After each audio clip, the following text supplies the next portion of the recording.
Thanking everyone from the department for organizing this wonderful event. So thank you very much for having me here.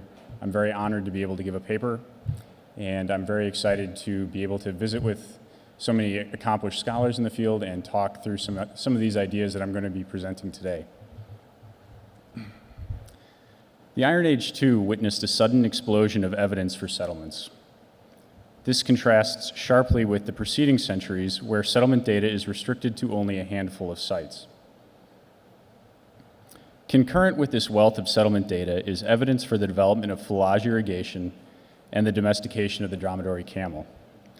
Fulage irrigation facilitated intensified cultivation over a wider area of land than could have been possible otherwise. The domesticated camel provided a reliable source of meat and milk while not competing for resources with domesticates commonly exploited in the preceding centuries. And the ability of the camel to traverse the desert increased options for overland trade. How these changes shaped and were shaped by social practice has been a major focus of scholarship. Central to this discussion has been the role played by the columned hall.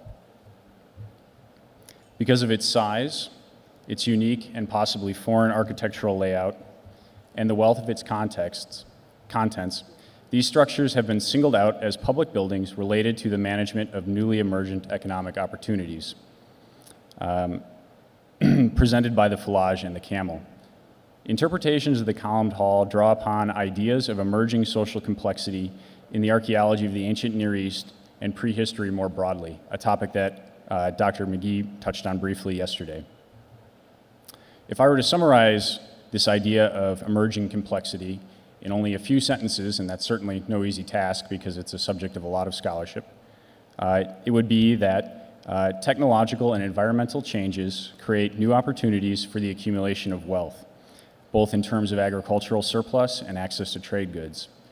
This leads to increasing social complexity, and this complexity is manifest in the archaeological record through public, often monumental constructions that serve as a means of exercising and maintaining authority.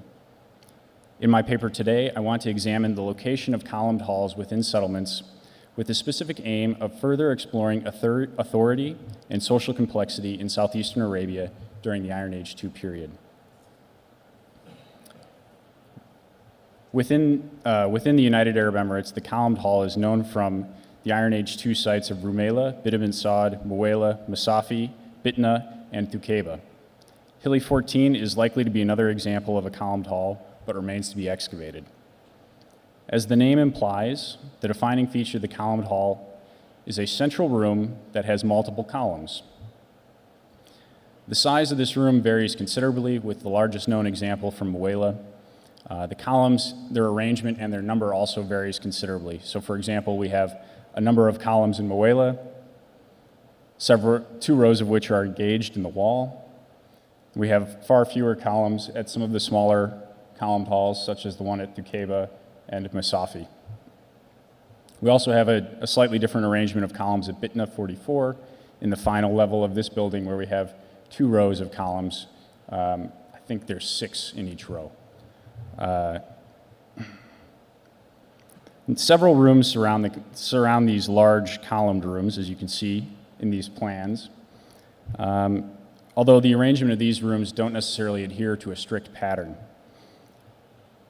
Generally, there's one room in several of these examples that has a single column at the center. You can see at Moella, in this example, that room is here. There's also often a room that can only be accessed from the exterior of the building. So again, at Moella, this is the example of such a room.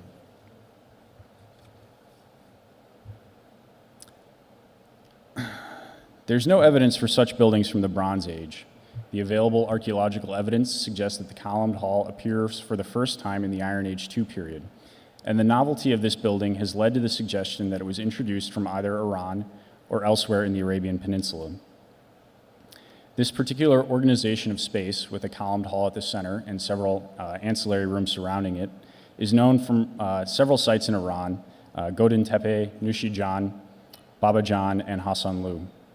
The buildings from Godin Tepe, Nushijan, and Babajan are roughly contemporary with, or even later than, the examples from southeastern Arabia. The only Iranian example of the columned hall that predates the Southeastern Arabian Iron Age II is that from Hassanlu, where radiocarbon dates put it to around 1100 BCE.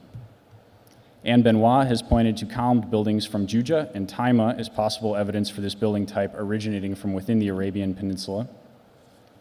The example of the building from Juja had a central room with 4 columns and an ancillary room with a single column. This is very similar to the examples found in southeastern Arabia, and this building dates to the 7th to 5th centuries BCE. Building OB1 from Taima has a central room with 2 rows of pillars, so not exactly the same pattern as you see in southeastern Arabia. However, this one does have radiocarbon dates that place it at the end of the 2nd millennium, so roughly contemporary with the Hassanlu building. If the columned hall was in fact a foreign design, then more excavation is necessary in order to explain how this building type was transmitted hundreds of kilometers to southeastern Arabia. While the foreign inspiration is plausible, the function of the columned hall is embedded within practices specific to southeastern Arabia. Excavations in and immediately around the columned halls from Masafi, Rumaila, Moella, and Bitna have recovered examples of snake applique pottery, a particular decoration associated with ritual practices found in southeastern Arabia during the Iron Age II period. The columned halls also contained perforated lids, believed to have been used in conjunction with the burning of aromatics, and numerous bridge-spouted vessels. Although the bridge-spouted vessel is relatively uncommon in Iron Age II assemblages, the columned hall from Moella contained over 40 such vessels. Both Peter McGee and Anne Benoit have previously pointed out the similarity in the assemblages amongst the columned halls and contrasted these assemblages with assemblages found at the same site but in other locations. And they've come to the conclusion that a similar activity occurred in these columned halls that was different from the activities occurring at other parts of the settlements.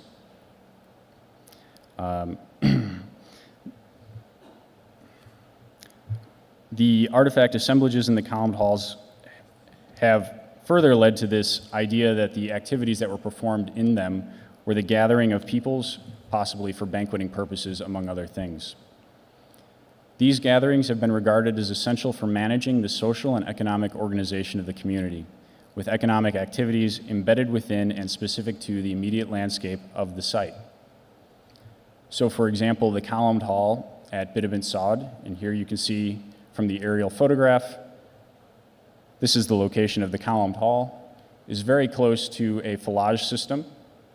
Here is the aerial photograph of the phallage, and it's been argued that this columned hall was instrumental in managing and organizing the maintenance of the phallage system as well as the distribution of the water associated with it.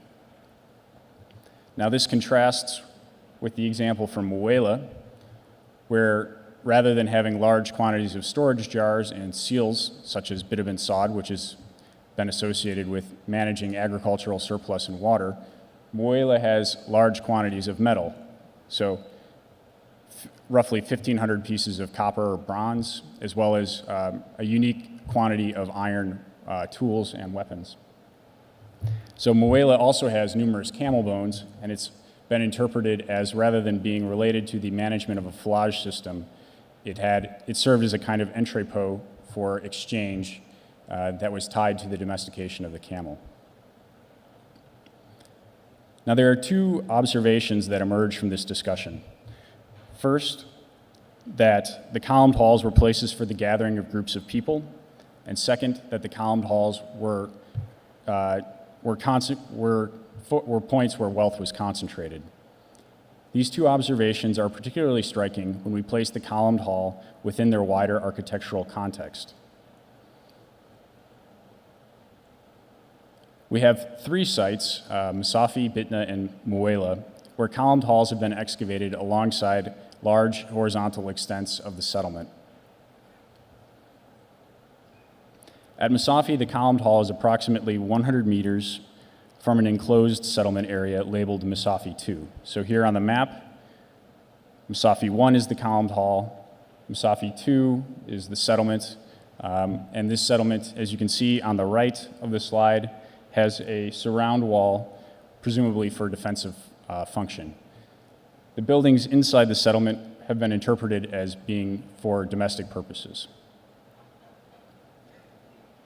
Moving to Bitna, we see here, this is an overview map, and the red circle on the left is the settlement, and the red circle on the right is the columned hall. They're approximately 500 or 600 meters apart from one another. And much like at Masafi, the settlement at Bitna had a surround wall believed to be for fortification purposes. Now turning to Moella, the situation is a bit more complicated, but if we step back, we can see a similar pattern emerging. So here in the western part of the settlement, we have our columned hall labeled Building 2. And this building is integrated into the larger fortification system, which includes a 2-meter thick surround wall made of stone and mud brick, as well as a defensive ditch that runs parallel to the surround wall. And so here you can see where the patches where the ditch has been exposed that runs parallel to the surround wall. Now this marks the final phase of the site, but prior to the construction of this wall, there was simply a singular surround wall that encircled this central area and a ditch that went around this. And so what we see here is actually, while Building 2, the columned hall, is surrounded and defended by this second surround wall, it's still markedly separate from the central area with the numerous buildings in here. Now, the exact function of these buildings in the central area remains to be determined, but it's generally accepted that they function differently from the columned hall. So the enclosure walls at Moella, Masafi, and Bitna were constructed with the aim of protecting the buildings inside. Why then, at Masafi and Bitna, were the columned halls, where wealth was concentrated, not included in these defenses? And in the case of Moella, why is it that there was an extra barrier encircling the central area, but not the columned hall, where we know wealth was concentrated? At all three sites where surround walls have been well documented, the columned hall is more readily accessible than the other buildings. It's this issue of access that needs further consideration. Of course, social practice dictates who does and does not have access to built space, and the practices that they housed. Reconstructing the nuances of these social practices is not straightforward, and when we're working with the material culture, oftentimes nearly impossible. That being the case, I propose as one possible interpretation of this settlement organization that there were groups with access to the columned hall, but these certain groups, while they had access to the columned halls at Masafi, Bitna, and Moella, they did not necessarily have access to the settlements themselves. Now, who were these outside groups? That remains something to be determined, and we may never actually come up with answers for it. But these outside groups maintained some claim to the wealth concentrated in the columned halls. In other words, if these groups had access to the columned halls, it seems likely that they had claim to what was going on inside the columned halls, they were participating in it, and they also had a vested interest in the material that was stored in these buildings. Episodic gatherings hosted at the columned halls drew these outside groups where they would have mingled with the inhabitants of the enclosed buildings. These gatherings would have bound all participants to wider social and economic networks and may have provided a mechanism for the accumulation and redistribution of wealth found in the columned halls. In addition, this broader intergroup participation in the gatherings would have provided a degree of protection to the collective wealth of the columned halls. And this degree of protection may not, or even seems not to have extended to the settlement itself. As we can see, the settlement seems to have taken special precautions by enclosing it with walls. So now, coming back, as I mentioned at the start of my talk, the columned hall has often been viewed through the lens of emerging social complexity. In the case of southeastern Arabia, the domestication of the camel and phylage irrigation are understood to have increased social complexity and led to expressions of authority actualized through communal gatherings hosted in the columned halls. This process, as it occurred in southeastern Arabia, I suggest is different from other instances of emerging social complexity in the ancient Near East. For example, in Mesopotamia, it's generally accepted that the rise of urbanism and the intensification of agriculture led to a hierarchy at the top of which was a ruler. The authority of the ruler was grounded in the human capital of the urban center, and the ruler exercised power through monumental constructions found in these urban centers, palaces, temples, and such. In the agriculturally dependent economies of complex Mesopotamian societies, the urban center was no more mobile than the huge temples and palaces in the center of them. Authority, in other words, in Mesopotamia, flowed from a fixed point in the landscape. If, in the case of southeastern Arabia, we accept that both the inhabitants of the enclosed settlement and other groups participated in communal gatherings in the columned halls and had equal claims, or at least comparable claims, to wealth concentrated in these structures, then this would suggest that social complexity and authority in Iron Age southeastern Arabia are not so much centered in one place, but rather in a moment. The moment when people from various groups gathered together at the columned hall. In this model, authority and social complexity ebb and flow across the landscape, coalescing from time to time at focal points when resources are sufficiently abundant to support large gatherings. The columned halls are a formalization of these places where these gatherings occur, invested with importance at the moment of the gathering and the anticipation of the next gathering. And I want to say thank you very much.